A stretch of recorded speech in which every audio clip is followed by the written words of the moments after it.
मैं हूँ विवेक और आप देख रहे हैं एक्सप्लेन ऑल। तो यार पिछले एपिसोड में हमने देखा था कि अचानक से आसमान में एक फॉर्म अपीयर होने लगती है बाकी के सामने, और वो और किसी की नहीं बल्कि एक टी-रेक्स की होती है। तो यार वीडियो को शुरू करने से पहले मैं आपको बता दूं कि मैंने और भी एपिसोड कवर कर रखे हैं पिकल आर्क के ऊपर, तो पहले उन्हें देख लीजिए वरना ये वाला आपको समझ में नहीं आने वाला। तो यार इस एपिसोड की शुरुआत में हम देखते हैं कि कासुमी जो है जॉगिंग कर रहा होता है। वो सुबह दौड़ते दौड़ते कहीं जा रहा होता है।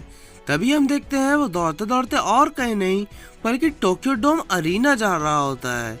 वो बहुत ही तेजी से दौड़ रहा होता है, वो हाँप रहा होता है, उसे कुछ जरूरी काम होता है वहाँ पर। तभी हम देखते हैं वहाँ पर कुछ लोग खड़े होते हैं और वो और कोई नहीं बल्कि डोपो ओरोची की बीवी होती है, जिसने कासुमी को अडॉप्ट किया होता है पहले, बहुत पहले। कात्सुमी तुरंत ही उन्हें गले लगा लेता है। उसके बाद हम देखते हैं टोकुगावा जो है कात्सुमी से कहता है कि कोई और है जो तुमसे मिलना है। तभी हम देखते हैं अचानक से कि वहाँ पर और कोई नहीं बल्कि कात्सुमी की ओरिजिनल मॉम, असली मॉम खड़ी होती है। ये और कोई नहीं बल्कि कात्सुमी की वो मॉम होती है जिसने उसे जन्म दिया था। वो उसे भी तुरंत ही गले लगा लेता है, अच्छे से सीने से लगा लेता है। इससे उसे काफी ज्यादा शक्ति मिलती है। तभी हम देखते हैं कात्सुमी तैयार हो रहा होता है अपनी फाइट के लिए। वो अच्छे से तैयार हो रहा होता है और धीरे धीरे सोचते हुए कुछ आगे बढ़ रहा होता है टोक्यो डोम अरीना की ओर। तभी हम देखते हैं एंट्रेंस में हमें कोई देखने को मिलता है और वो बाकी होता है। बाकी की हालत उस समय बड़ी अजीब सी लग रही होती है। उसके शरीर से खून बह रहा होता है और ऐसा लग रहा होता है कि उसने बहुत ब्रूटल फाइट की है अभी अभी। कात्सुमी ज्यादा कुछ तो नहीं कहता है, बस धीरे से उसके बगल से निकल जाता है। तभी हम देखते हैं थोड़ी दूरी पर डोपो ओरोची बैठे होते हैं अपने कराटे स्टैंस में, और कात्सुमी उनके बगल से बिल्कुल रेस्सू के स्टाइल से निकल जाता है। और जैसे ही वो अरीना में कदम रखता है उसे बहुत जोर के शोर की आवाज सुनाई देती है। तब हमें पता चलता है कि वो शोर और कोई नहीं बल्कि शिनशिनकाई डोजो में सिखाई जाने वाली है जो कि हर स्टूडेंट करता है। और तभी हम देखते हैं वहाँ पर शिनशिनकाई के बहुत ही सारे स्टूडेंट्स भरे पड़े होते हैं। इतने लोगों की आवाज करने की वजह से वहाँ का पूरा साउंड बैरियर टूट रहा होता है और कात्सुमी को बहुत ही जोर की एनर्जी महसूस हो रही होती है अपने शरीर में, क्योंकि इतने लोग जो उसे चेयर कर रहे होते हैं ना, उस जगह का पूरा साउंड बैरियर ही टूट गया होता है। और इस सच में काफी अच्छा मूवमेंट होता है। वहाँ का साउंड बैरियर पहले ही किस तरह से टूट गया है हम ये अंदाजा लगा सकते हैं। ये अच्छे से कात्सुमी को महसूस हो रहा था। उसके बदन में एकदम सिहरन से उठ गई थी। उसे लड़ने के लिए सच में बिल्कुल पागल किया जा रहा था। और वहाँ पर रेस्सू वगैरह और भी बहुत सारे लोग थे और वो सब लगातार चेयर करे जा रहे थे कात्सुमी को। इन सब के बाद कात्सुमी एकदम एनर्जेटिक तरीके से आगे बढ़ने लगता है रिंग की तरफ और पिकल का इंतजार कर रहा होता है लड़ने के लिए। वो धीरे धीरे आगे बढ़ ही रहा होता है। तभी हम देखते हैं डोर खुलता है और उस डोर से और कोई नहीं बल्कि पिकल निकलता है और कात्सुमी तुरंत उसे एक घूंसा मार देता है। इसके बाद वो उसे लगातार कई जगह में मारता है और अब फाइनली पिकल और कात्सुमी के बीच फाइट शुरू हो गई होती है।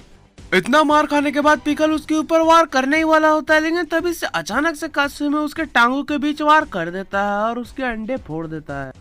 इसके बाद वो पिकल के चिन में अपने कनी को मार देता है। वहाँ पर सभी को लग रहा होता है कि बहुत ही अच्छी शुरुआत हुई है कात्सुमी की तरफ से, और होता भी ऐसा ही है। तभी हम देखते हैं इतना मार खाने के बाद पिकल अपनी वो इविल वाली हंसी हंसता है। उसकी हंसी देखकर अब हम पता लगा सकते हैं कि उससे अब लड़ने का मन हो गया है। अब वो आगे लड़ना चाहता है। सबके सभी समझने की कोशिश कर ही रहे होते हैं कि आखिर यहाँ पर होने क्या वाला है। तभी हम अचानक से देखते हैं कि कात्सुमी को एक बहुत जोर की लात मार देता है बिल्कुल उसके चेस्ट पर। इस किक का दर्द एकदम कात्सुमी से बर्दाश्त नहीं हो रहा होता है। वो कहता भी है कि ये दर्द मुझे मार रहा है, लेकिन तभी हम देखते हैं वो अपनी वो टेक्निक शुरू करने लगता है जो कि मल्टीपल जॉइंट्स वाली होती है और व्हिप टेक्निक कहलाती है। आगे की फाइट के लिए कात्सुमी और पिकल बिल्कुल अच्छे से तैयार होते हैं। तभी हमें पिकल के बारे में एक छोटा सा फ्लैशबैक दिखाया जा रहा होता है और उसमें बताया जा रहा होता है कि जरासीगरा में बहुत सारी ऐसी चीजें थी जो कि एक इंसान को मारने के लिए बिल्कुल अच्छे से काफी है। वो बिल्कुल मर सकते थे और वहाँ पर पिकल फिर भी उनके सामने सीना तान के खड़ा होता था। और इतना ही नहीं, वो उनसे अच्छी फाइट्स लड़ता भी था। इतने ब्रूटल फाइट्स के बाद वो उन्हें खा भी जाया करता था। वो डायनासोर द टी-रेक्स जो कि बाकी डायनासोर का शिकार किया करता था, वो खुद ही शिकार बन जाया करता था पिकल का। इसमें सोचने वाली कोई बात बिल्कुल भी नहीं है। पिकल को हम उसके समय का चैंपियन कह सकते हैं, बिना टाइटल वाला। और अब टोक्यो डोम में हालात बद से बदतर होने लगते हैं। पिकल बिल्कुल युजिरो हानमा के स्टाइल में खड़ा हो जाता है। कासुमी को ऐसा फील हो रहा होता है कि वो टी-रेक्स है, उसका नेचुरल एनिमी। पिकल बिल्कुल रेडी होता है। वहाँ पर टोक्यो डोम का माहौल जो है बिल्कुल अलग सा हो गया होता है। सभी लोग वहाँ पर समझ रहे होते हैं कि किस तरह से ये चलने वाला है। सभी लोग ये जानते हैं कि वो युजिरो हानमा का ही स्टाइल है। या तो युजिरो हानमा वो स्टाइल अपनाते हैं या पिकल वो स्टाइल उनका अपना रहा है। ये सब वो देखकर चौंक गए होते हैं और कासुमी और पिकल बिल्कुल एक दूसरे के आमने सामने खड़े होते हैं आगे चल के फाइट करने के लिए। उसके बाद पिकल वार कर ही रहा होता है कासुमी के ऊपर की। कासुमी अपने मल्टीपल जॉइंट टेक्निक को एक्टिव करता है और पिकल को बहुत ही जोर से पेट में उसके एक घूंसा मार देता है, जो कि सच में काफी भयानक घूंसा होता है पिकल के लिए।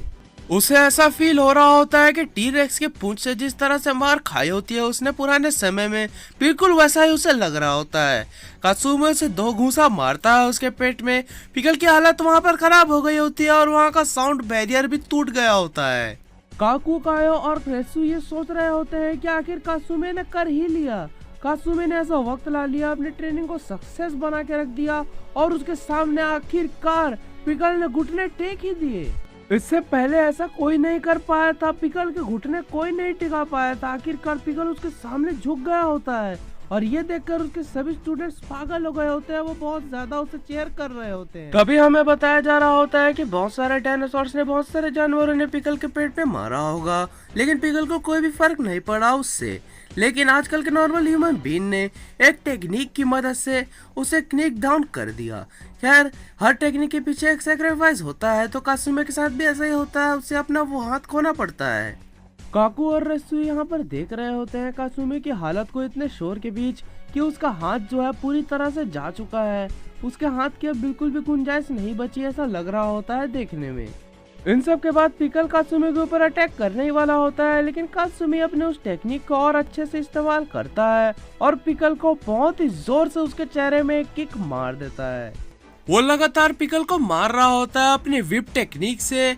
ऐसा सबको लग रहा होता है कि कैसे एक इंसान बस थोड़ी सी ट्रेनिंग करके, अपने आप को डेडिकेट करके एक विप की तरह बन सकता है, अपने शरीर को जॉइंट से भर सकता है। एक टेक्निक सीखने के बाद इंसान अपने आप को पावर ऑफ इमेजिनेशन से एक विप में बदल सकता है, जिससे कि वो किसी से भी आसानी से लड़ सकता है। ये सच में काफी अच्छी टेक्निक होती है कासुमी के लिए और कासुमी इसे बहुत अच्छे से यूज कर रहा होता है। वो आखिरकार पिकल को गिरा देता है उसके मुंह के बल। कासुमी अपने हाथों की मदद से साउंड बैरियर तोड़ना चाहता था और वो कर भी ऐसा पाता है, वो तोड़ लेता है। पिकल उसके सामने बिल्कुल औंधा मुंह पड़ा होता है। वो लोग सब देख रहे होते हैं कि कासुमी के दोनों हाथ अब पूरी तरह से डैमेज हो गए हैं और कासुमी खड़ा हुआ है वहाँ पर डैमेज हाथों के साथ। तभी हम देखते हैं वहाँ पर डॉक्टर पेन आ जाते हैं, जो कि पिकल को एग्जामिन कर रहे थे बहुत पहले, और वो बता रहे होते हैं कि जब एक फाइटर जेट हवा में उड़ता है साउंड बैरियर को तोड़ते हुए, तब उसके साथ भी ऐसा ही होता है। साउंड बैरियर तो टूटता ही टूटता है, साथ में जेट को भी नुकसान होता है। और इस केस में कासुमी वो फाइटर जेट है जिसने साउंड बैरियर तोड़ा है और उसे भी थोड़ा नुकसान तो झेलना ही पड़ेगा, इसीलिए ये नॉर्मल सी बात है। उसके हाथ इसीलिए पूरी तरह से डैमेज हो गए हैं। उसके बाद हम देखते हैं जो पिकल अभी तक जमीन में पड़ा हुआ था वो अपने बीस्ट मोड में आ चुका होता है, तैयार होता है फाइट के लिए, और ये एपिसोड यहीं पर खत्म हो जाता है। खैर, मैं आपको बता दूं कि ये बिल्कुल भी एंड नहीं है, हम और भी मांगा एक्सप्लेन करने वाले हैं अपने चैनल में, तो इसीलिए चैनल को सब्सक्राइब करके रख लीजिए। तो आज के लिए बस इतना है। वीडियो को लाइक करें, चैनल को सब्सक्राइब करें, हम आगे भी और ऐसी वीडियोस लाते रहेंगे। Love you all, I am out.